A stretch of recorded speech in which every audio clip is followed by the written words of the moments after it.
Hello and welcome back to my vlog. This is video number 67, which means I am officially 2/3 of the way to 100 videos, which gets me very excited.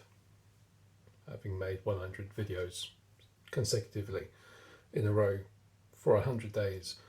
That's the longest I've done anything consistently ever, apart from obviously waking up and breathing. So achievement almost unlocked. In other news, a book I've started reading recently is by Fiona Harold. It's called Be Your Own Life Coach, with the subtitle How to Take Control of Your Life and Achieve Your Wildest Dreams. So there's the author on the back. And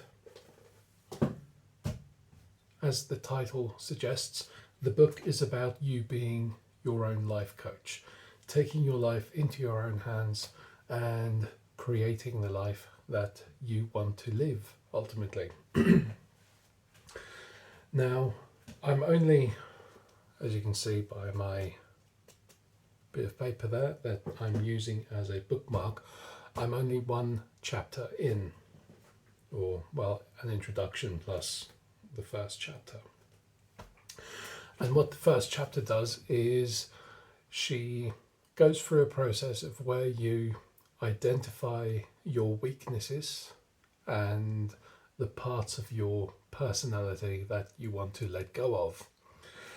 And then she goes on to explain how you get around this, which was the part that was quite profound for me, because this book was published 23 years ago, and there is something in this first chapter that is still found in books published today, and it seems to be a recurring theme.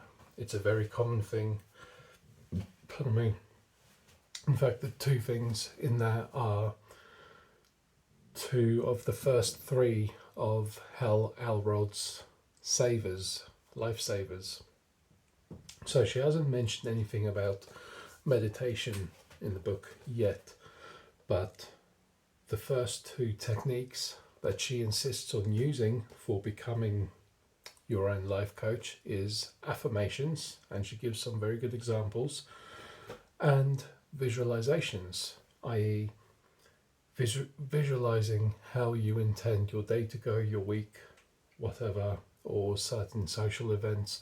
The thing is, a lot of the examples she uses in this book is not just for how you want to live your life. You can literally pick up some of the techniques that she goes through and mentions and apply them to single events.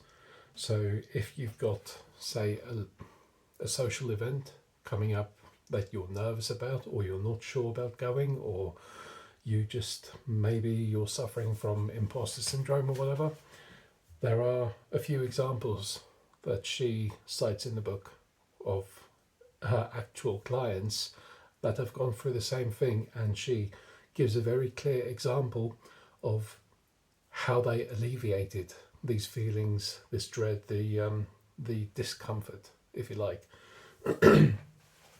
And according to her, in every situation, in every example that she uses, the client of hers came out victorious at the end of it. And the way she tells it, it makes sense that they did. So I don't see any reason not to believe it, which is a good thing. Pardon me. So until I saw this book in I think this one was also from the charity bookshop. Yeah, definitely. I'd never heard of her before. It's not a book I've seen mentioned by anyone else. It's not something I've seen anyone else recommending, but yeah, crazily, only one chapter in, and it's one that I would recommend that you read if you want to just be better in yourself. So obviously I've still got a fair chunk of it left to read, but let's see how much I've got. The best part of 200 pages left, but I'm already convinced that something good is going to come of this book. So up until now, I've how many books have I gone through so far? So in the last 8 or 9 weeks, I have read, I think, about 8 books now, and the majority of them, with the exception of The Obstacle Is the Way by Ryan Holiday, all the rest of them have been very heavily business oriented, especially the books I've been reading on marketing, storytelling, business management, business success, that kind of thing. This is the first one that truly kind of actually picks on the subject of improving your life overall, which is also obviously the main subject of Hal Elrod's book, The Miracle Morning, which is, I've already kind of pinned that as the next one to start reading. So at the moment I'm reading 2 books. It's this one, and the other one is, if I remember the title, The Power of Now by Eckhart Tolle, which, yeah, that book is, the introduction in that book, that had me a bit like I am now, speechless for a while. Bit of a crazy book. But sounds like a bit of a crazy man, but in a good way, in a very good way. So let me just wet my whistle, because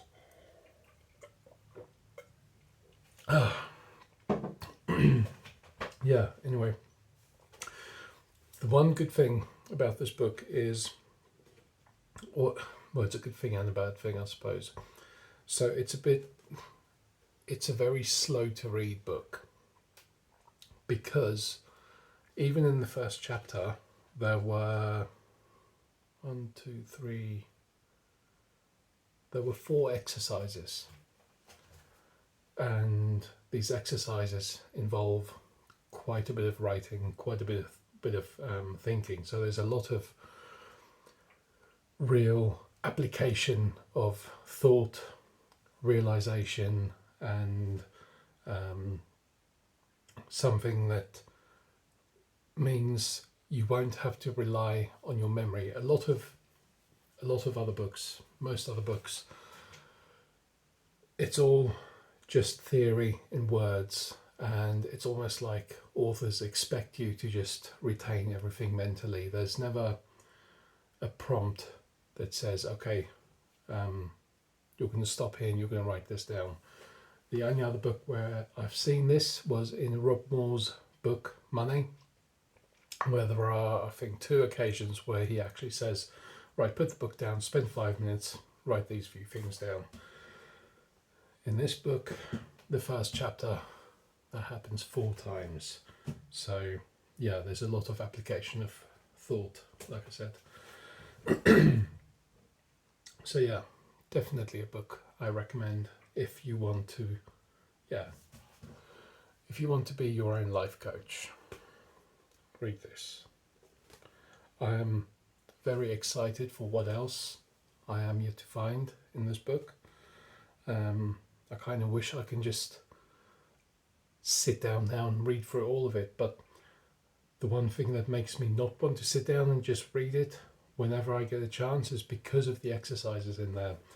I want to be able to ensure that when I do read it, I do have the time, the resource, and the availability to actually do the exercises as they come up, as opposed to having to go back and do them later.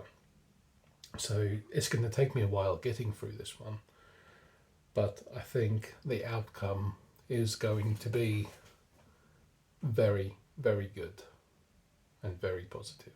So super excited. Anyway, that's going to be it from me. This has been video 67 of my vlogging journey. Today has also been the coronation of King Charles III, a celebration in which I've not really bothered with anything, to be honest. Yeah, when shopping, not like let's go shopping. No, just when boring shopping, like groceries and stuff. We were going to walk to town, but it was raining, and I don't mind it so much. But when you've got two little kids tagging along behind you and it's raining, it's not a good combination. So yeah. Anyway, until tomorrow, I hope that you have taken something away from my recommendation of Fiona Harold's book. If you've heard of the book yourself before, please drop a comment down below and let me know. Because like I said, I've not seen anyone else recommend or even mention this book. It's almost like some unknown secret. But at the same time, like I said, it's covering points that modern books are just repeating. So there it is. Okay, well, enjoy the rest of your day. Whatever you're doing, I will see you tomorrow. Bye.